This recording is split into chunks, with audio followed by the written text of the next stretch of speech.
Okay, let's be real for a second. Have you ever wished you could just rewire your brain to actually enjoy discipline? What if doing the hard stuff could feel just as good as scrolling through your phone? Well, guess what? It's not some motivational fantasy. It's actual neuroscience. And today, we're going to break down exactly how to do it. Believe it or not, right this very second, a little part of your brain is doing a quick cost-benefit analysis. It's asking, should I keep listening, or is there something easier, more entertaining, just to click away? This little calculation happens all day, every day, and it might just be the thing that's holding you back. But we're about to change that. And to do that, you first have to understand something really, really important. If you struggle with focus and discipline, you're not broken. Your brain isn't the problem. The problem is that it's being hacked. See, your brain is basically an energy economist. It's always looking for the best possible deal. It asks one simple question over and over. What's the biggest reward I can get for the least amount of effort? So high effort for reward way off in the future? No thanks. But low effort for an immediate hit of pleasure? Yes, please, all day long. That's just ancient survival code. So let's get one thing straight. This feeling of being lazy or unmotivated, it's not a character flaw. It's not a personal weakness. It is your ancient brain's operating system being exploited by a modern world that is scientifically engineered to hijack it with an endless supply of those low-effort, high-pleasure hits. All right, so let's pop the hood and look at the actual neuroscience behind all this. The science of wanting that's running the show. Okay, so here's probably the biggest myth we need to bust. We all hear about dopamine, the pleasure chemical. But that's not quite right. Dopamine isn't about the pleasure of having something. It's about the motivation to get it. It's the anticipation. It's the wanting chemical. That's the engine that keeps you scrolling, the hope of what you might see next. But here's where things get a little dark. When your brain gets flooded with these constant, easy hits of dopamine from social media, junk food, you name it, it does what it always does. It adapts. And just like with any drug, it starts to build up a tolerance. The scientific term for this is dopamine downregulation. Your brain literally starts removing its own dopamine receptors to protect itself from the overload. You can think of it like this. Your brain is just turning down the volume knob on your ability to feel satisfaction. And the result of that? Well, suddenly, a book feels boring. A conversation feels like a chore. That workout you planned? It feels completely impossible.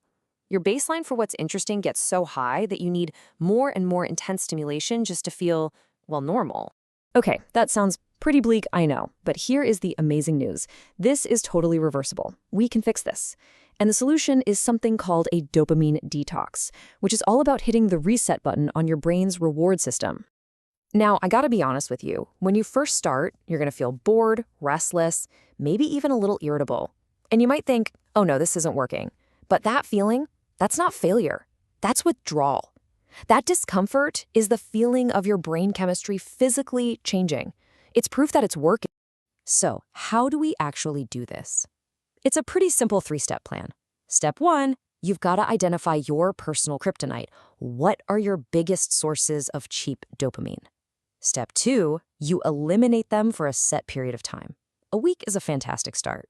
And step 3, and this is crucial, you have to replace them. You can't just leave a big empty space in your day. You gotta fill it. And you fill it with things that, are gonna feel kind of boring at first. Read an actual book, cook a meal, go for a walk without any headphones. These things give you a slower, more earned kind of reward that retrains your brain to appreciate normal life again. And this whole idea brings us to one of the most important distinctions you can ever make in your life. And that's the difference between pleasure and satisfaction. See, pleasure is immediate. It's fleeting. It comes from the outside, like a notification or a bite of sugar. It doesn't take any work. But satisfaction, well, satisfaction is delayed. It's lasting. It comes from inside you, from an accomplishment. It requires effort. Our world sells us pleasure 24/7, but it often leaves us totally starving for real, genuine satisfaction. But here's the secret our modern world doesn't want you to know. The rewards your brain gets from actually earning something, from finishing a hard task, it is so much more powerful and long-lasting than any cheap hit of dopamine could ever be. It's not even in the same league. And this isn't just some vague feeling, This is biology.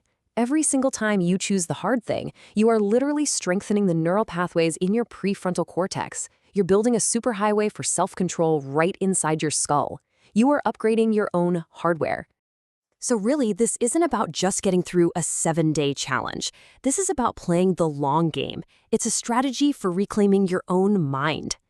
Because look, your brain is always going to be wired to seek the path of least resistance. That's a feature, not a bug.